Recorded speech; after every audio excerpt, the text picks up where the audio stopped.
Thank goodness, it's the person I wrote the speech about.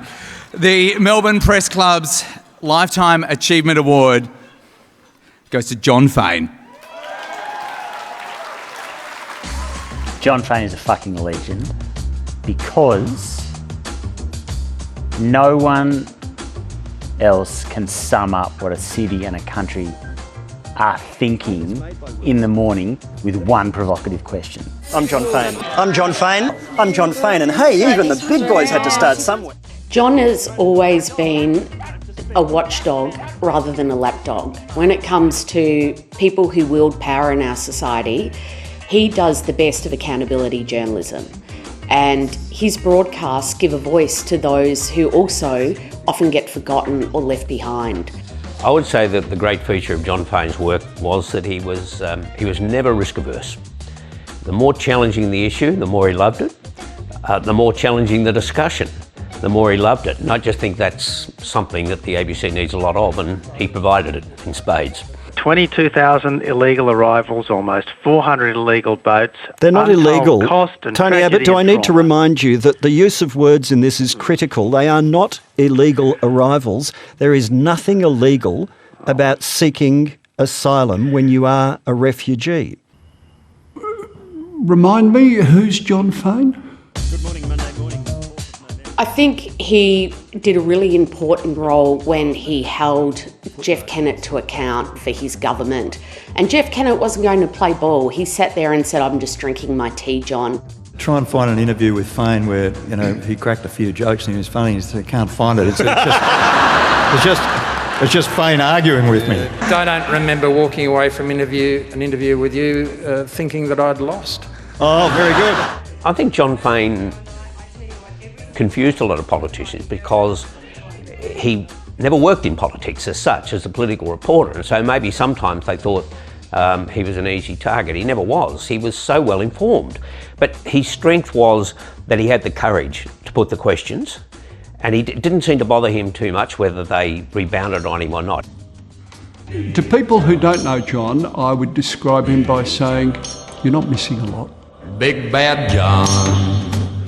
Jon on air comes across sometimes as gruff. He can be eviscerating with his questions. Off air, he's wonderful to work with. I was actually working at a newspaper and my editor there said to me, "What do you want to do with your life? What do you want to do with your career?" And I said, "I want to produce Jon Faine." And he said, "You can't say that." And so then it came to be. So people who don't know Jon Faine probably think that he's spiky, acerbic, angry man. But he's actually the kindest, most generous and thoughtful boss that I've ever had. He always looked out for his team 100%. And he's really funny. John, good morning. Not really a good morning. John. Oh, I'm sorry. How long have you been working on that gag, John? So Tony Abbott had finally agreed to come into the studio, and we were very excited about that because we never got him into the studio. And I work on an adult sex line to make ends meet.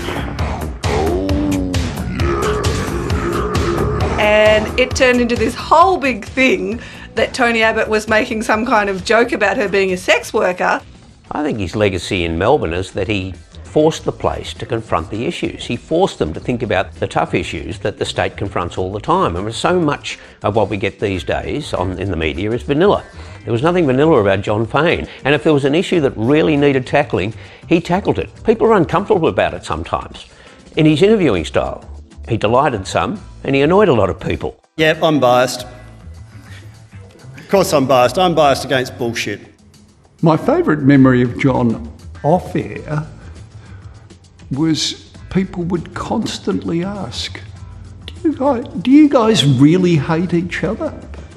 I'm thinking, he's a genuine journalist. That's not his background, and so sometimes he struggled with the concept, but he was an outstanding journalist. He made a hell of a contribution, and he made a fundamental difference in the state. He can sum it all up with one arsehole question, and there's something dangerous and a little bit, I don't know what's going to happen on the radio when he starts down that path, and I think that's his secret sauce.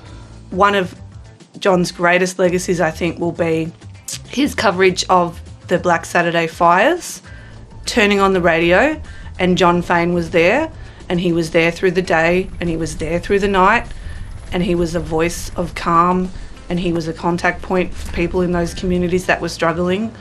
I think that his greatest legacy will be that. And I miss turning on the radio and not hearing John in the morning. I really do. Well, congratulations, John. This is well deserved. I've been enjoying your columns in The Age. Sometimes I think they're slightly restrained, but tonight, no limitations. Let it rip.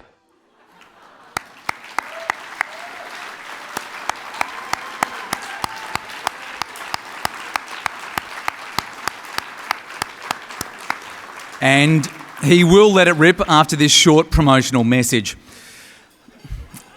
A raconteur, a rabble-rouser and a royal pain in the arse of people not doing the right thing by the public, John Fane has been in the ear of Victorians for decades. He began his broadcasting career with wild hair, a legal degree and an earring, interviewing young people on the TV show Wise Up. He hopped through slots at Radio National, The Law Report, basically every single shift at what was then 3LO, before taking on decades of mornings, where he became the most complained about ABC radio presenter in the nation. A badge of pride. John ended his career with a town hall farewell attended by thousands of listeners and some of what you just saw, an onstage interview with every living premier, except for the one whose career he helped to kill. It speaks to Fane's fearless reputation for impartiality and objectivity that they all attended, and that Jeff Kennett, presumably having a cup of tea at home during that event, was a not infrequent guest on mornings over the decades. Former Prime Minister and noted winker Tony Abbott introduced John to his wife Margie at the Boxing Day test. "This is John Fane," he said. "He's an equal opportunity mongrel. He gives everyone a hard time." People tend to focus on those searing accountability interviews, the tough questions, those he broke. John doesn't drink coffee, and when people would ask me how he kept working at such a velocity, I'd joke about his secret: lit from within by a cauldron of rage. But in reality, Fano is all heart, advocating for vulnerable staff, supporting young journalists and talent, and spending hours after his shift meeting listeners and emceeing countless community events. I always think about his fabulous mind and tight grip on a terrifyingly broad range of issues, how he would help connect the dots for his audience, helping them navigate complex and difficult issues. Through disasters like Black Saturday, tragedies like the murder of our colleague Jill Meagher, the great clatter of daily news and the many, many joys of life, he's been a constant voice for decades, a friend, companion and advocate for Victorians.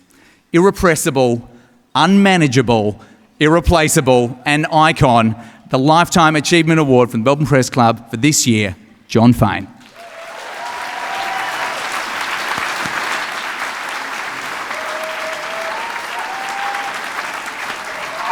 You get this.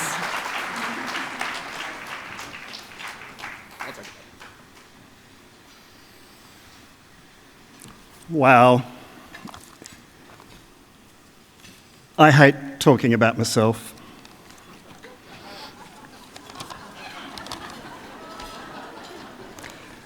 First, I want to acknowledge that we're on the lands of the Wurundjeri people, and I pay my respects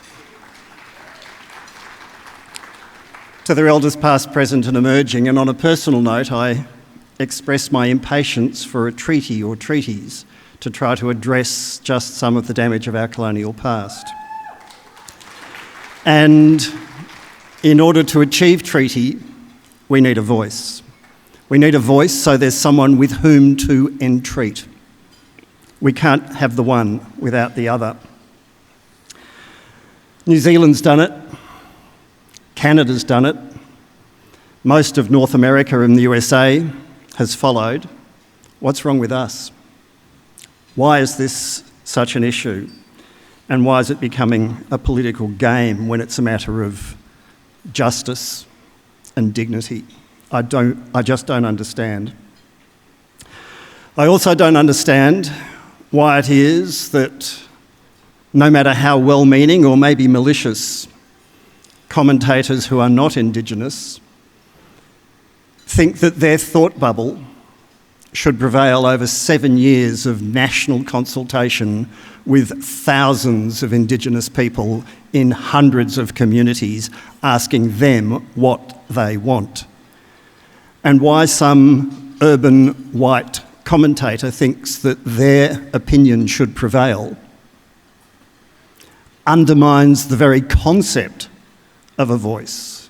The whole idea is to ask Indigenous people what they want and then to implement it. To then say, well, we've heard what they want, but hey, shit, no, I've got a better idea. Let's do this instead.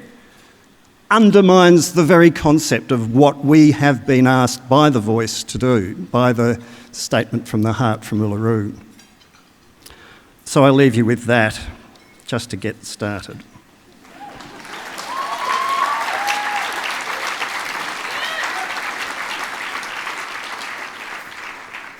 Radio is the ideal career for unattractive people with an overdeveloped sense of their own importance and short attention spans.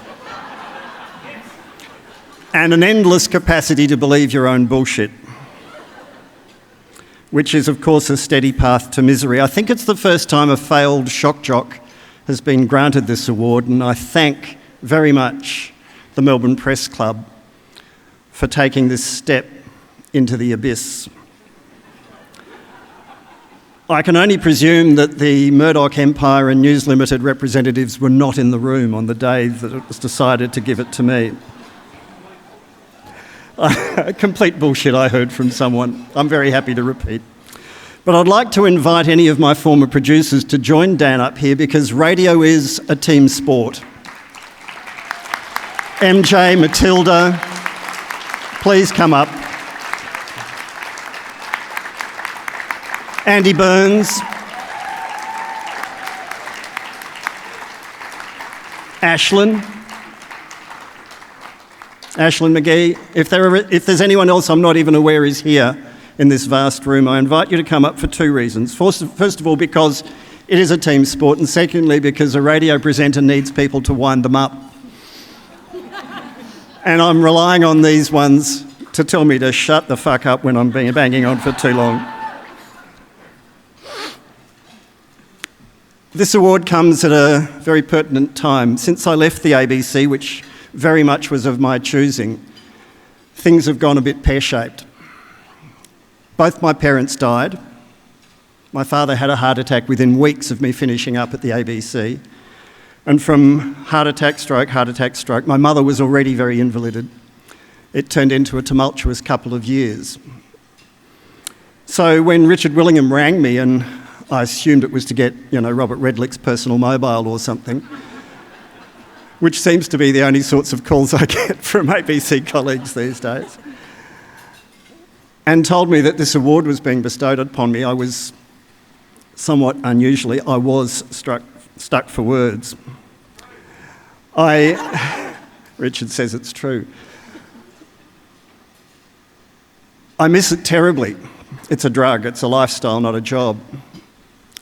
But at the same time, I'm glad I left. I think it was a good thing. It was good for me, and it was good for the ABC, somewhat counterintuitively. So the good news was very welcome, but I do not see myself in the same bracket as Laurie Oakes or Caroline Wilson or Barry Cassidy, who was just so generous in that short video. It seems wrong to equate my time as the rostered mornings presenter with some of those people who have made such extraordinary contributions to this amazing craft. I've learned a few little things along the way, and I haven't been wound up yet by my producers, so I can keep going. If it's ever a choice,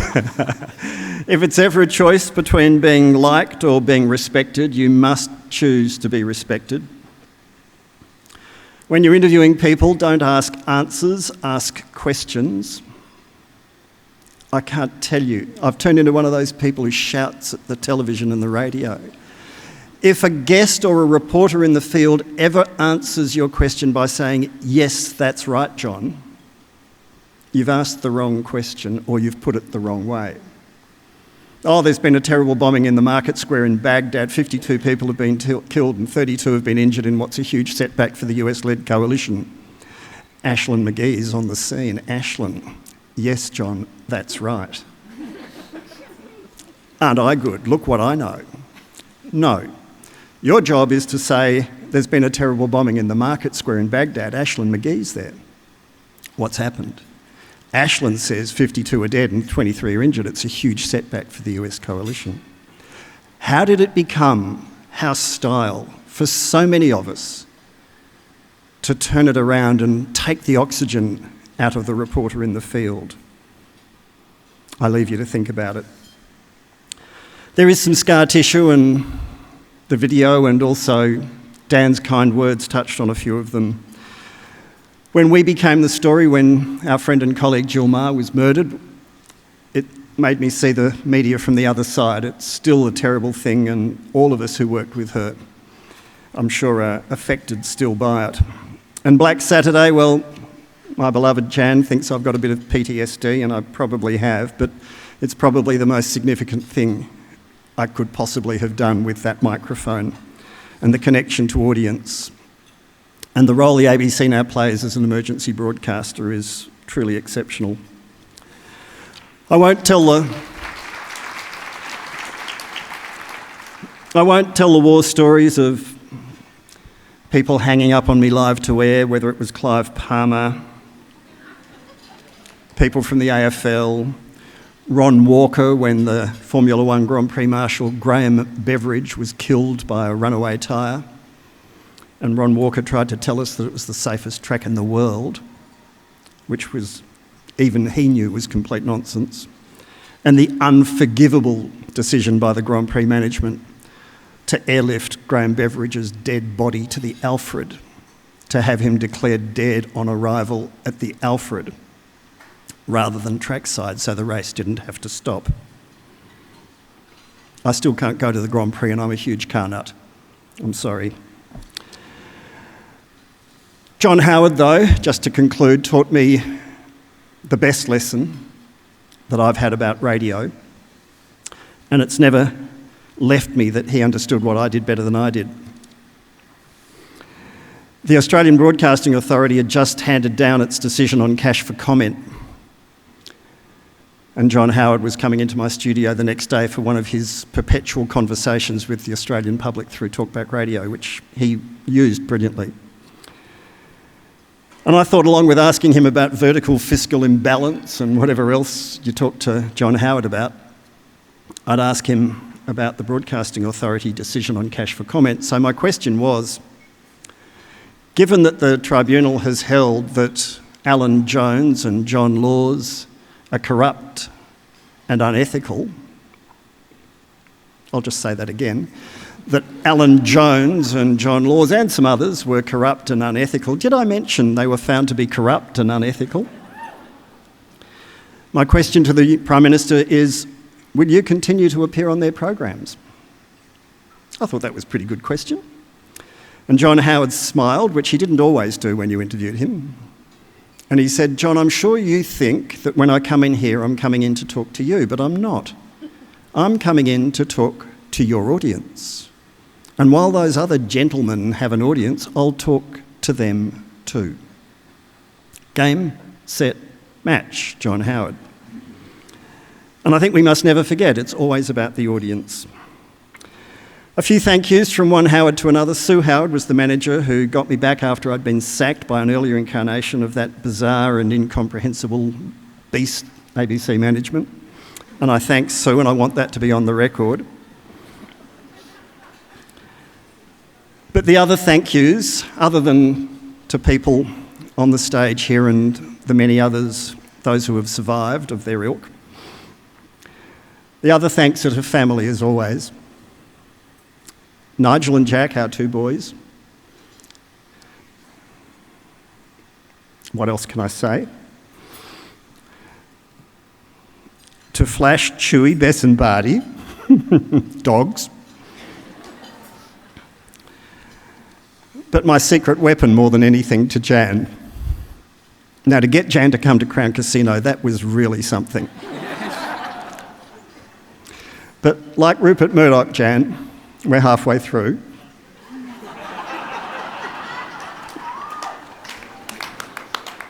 And you have always been my secret weapon. And there are not words that can thank you enough. Every one of you needs a Jan in your corner. And even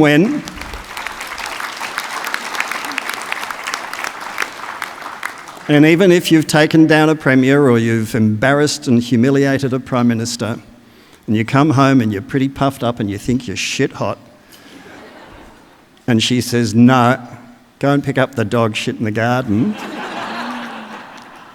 and put out the rubbish bin, and I really don't care what you did at work today. It's the reality check you need. I love you and I thank you. I thank you all. You can wind me up now. Thank you.